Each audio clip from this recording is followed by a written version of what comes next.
Assalamualaikum sahabat, jumpa lagi di channel Istika. Masih di edisi Idul Adha, daging disponsori daging kurban yang tentunya masih sangat segar buat teman-teman yang masih punya stok daging yang berlimpah, bosen dibuat menu itu aja. Silahkan mencoba resep ini di rumah ya, yaitu daging saus tiram lada hitam. Buat teman-teman yang mau mencobanya pasti deh nggak akan rugi dan pasti nyoba lagi. Tonton terus videonya sampai selesai ya. Jangan lupa like, komen, dan subscribe. Terima kasih.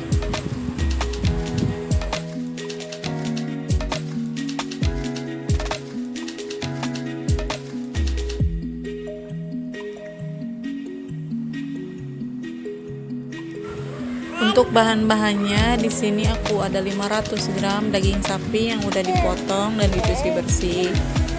Lalu untuk bumbunya di sini ada kecap manis, nanti kita pakai sekitar 3 sendok makan, 1,5 sendok makan saus tiram, 6 buah cabai besar hijau, 6 buah cabai rawit, 3 siung bawang putih, setengah buah tomat dan setengah bawang bombay. Lalu ada garam, gula putih, ada saus cabai dan saus tomat.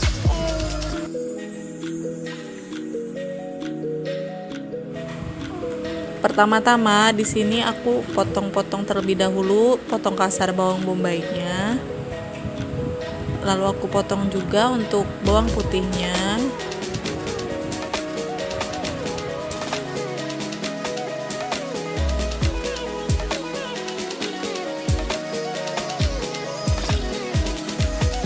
Setelah itu aku potong juga cabai hijaunya, aku potong kasar aja ya teman-teman, sesuaikan selera teman-teman ya memotongnya.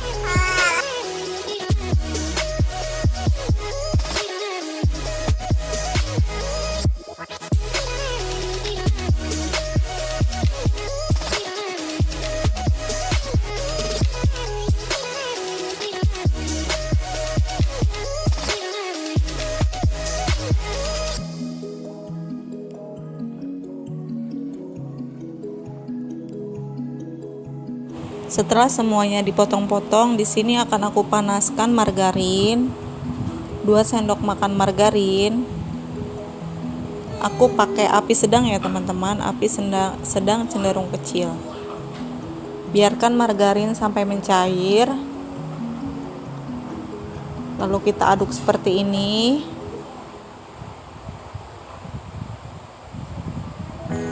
Setelah margarin benar-benar mencair seluruhnya,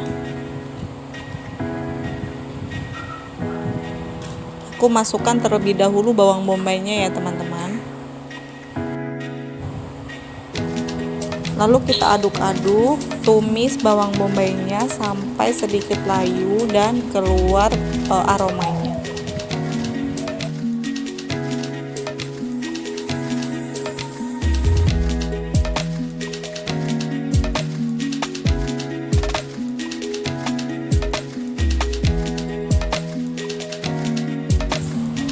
Setelah bawang bombaynya layu dan keluar wanginya, di sini aku masukkan bawang putih ya teman-teman.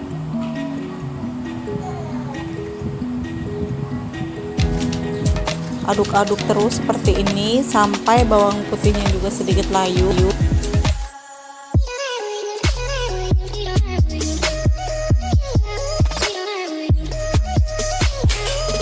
Setelah bawang putihnya juga sedikit layu, aku masukkan cabai hijaunya ya. Lalu di sini aku aduk-aduk, tumis cabai hijaunya juga sampai sedikit layu ya teman-teman. Di sini aku tetap menggunakan api sedang cenderung kecil ya. Kita terus aduk. Nah, setelah berubah seperti ini, aku masukkan cabai rawitnya, lalu aku aduk lagi.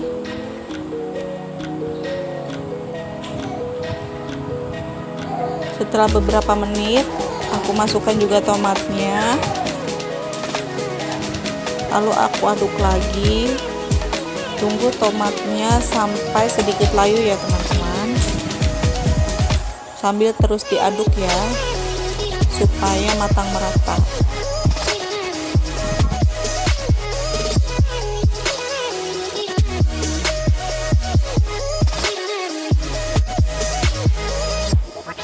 Nah, setelah semuanya layu, aku masukkan dagingnya dan aku aduk rata terus sampai si daging dan bumbunya tercampur rata ya teman-teman.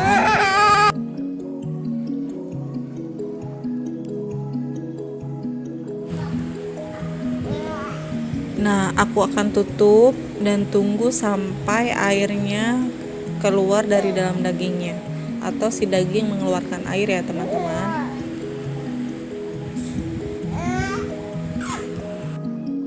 Setelah beberapa menit si daging sudah mengeluarkan air seperti ini dan dia sudah mulai berubah warna menjadi lebih pucat.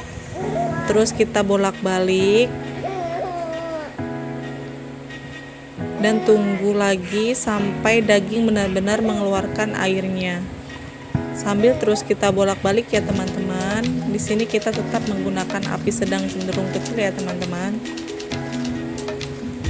Nah, di proses ini memang kita harus terus membolak-balik supaya bagian bawahnya tidak gosong dan daging bisa matang merata. Di sini aku tutup lagi.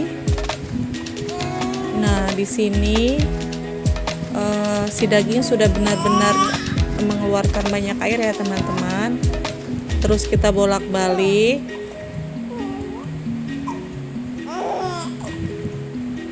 Di sini aku masukkan 1/4 sendok makan garam.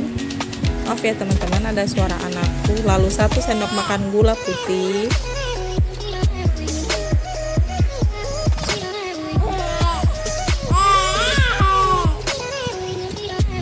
Seperempat sendok makan kaldu ayam bubuk. Akan lebih baik kalau teman-teman ada kaldu sapi ya. Aduk-aduk.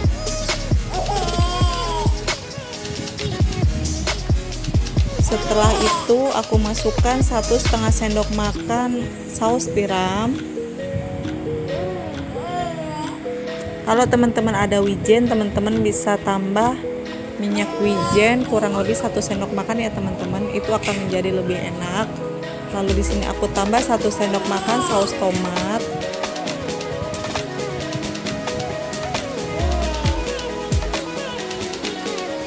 Lalu 1 sendok makan saus cabai dan 3 sendok makan kecap manis. Maaf teman-teman, yang 1 sendok makannya tadi ada kendala di handphonenya. Lalu kita aduk-aduk. Di sini aku menggunakan api sedang cenderung kecil ya teman-teman, jadi apinya tidak terlalu besar. Terus kita aduk seperti ini. Nah, tunggu sampai airnya benar-benar keluar. Lalu aku beri sedikit lada hitam. Kalau teman-teman nggak ada lada hitam, teman-teman boleh pakai lada bubuk biasa ya teman-teman. Nah, si daging sudah benar-benar mengeluarkan banyak air. Lalu aku tutup kembali. Aku belum kasih air ya teman-teman untuk proses ini. Nah, ini dia sudah mulai mengeluarkan minyak. Ketika si daging itu sudah mengeluarkan semua air dari dalamnya, maka lama-kelamaan proses pematangan mulai terjadi, yaitu tandanya si dagingnya akan mengeluarkan sedikit minyak dan air mulai menyusut kembali. Nah, aku tutup kembali ya teman-teman. Nah, kelihatan kan teman-teman, makin lama di sini daging akan makin mengeluarkan minyaknya. Kita harus terus sambil aduk-aduk ya teman-teman, karena ini rawan gosong. Nah, di sini aku akan tambahkan air setelah dagingnya mengeluarkan minyak kurang lebih 100 ml ya teman-teman. Lalu akan aku aduk sampai benar-benar tercampur rata ya teman-teman.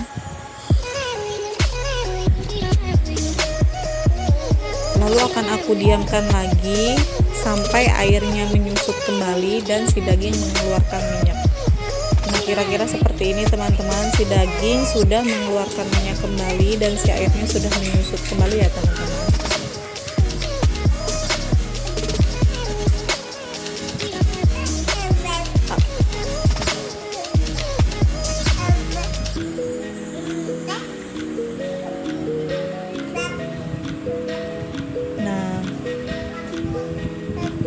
Ini udah benar-benar dagingnya mengeluarkan minyak dan sudah mulai mengering ya teman-teman. Di sini akan aku koreksi rasa.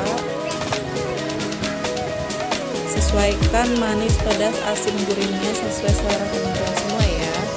Di sini aku udah pas. Nah, daging siap dihidangkan.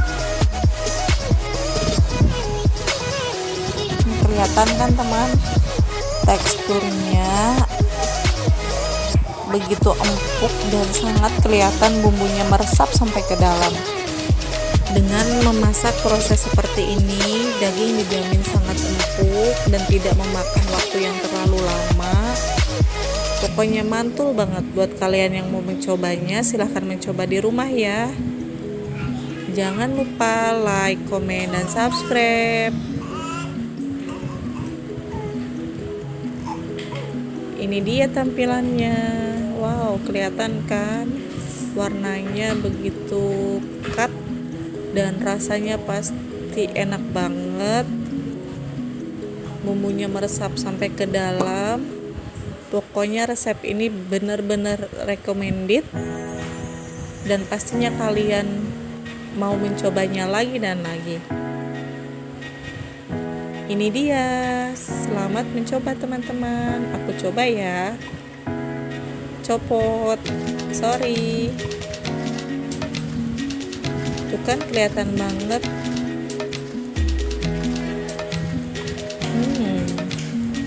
Rasanya itu sangat empuk dan bumbunya itu sangat meresap ke dalam. Gurih, manis, nggak terlalu pedas ya teman-teman. Gurih manisnya pas banget. Pokoknya kalian wajib coba di rumah ya. Selamat mencoba, sampai jumpa di video selanjutnya.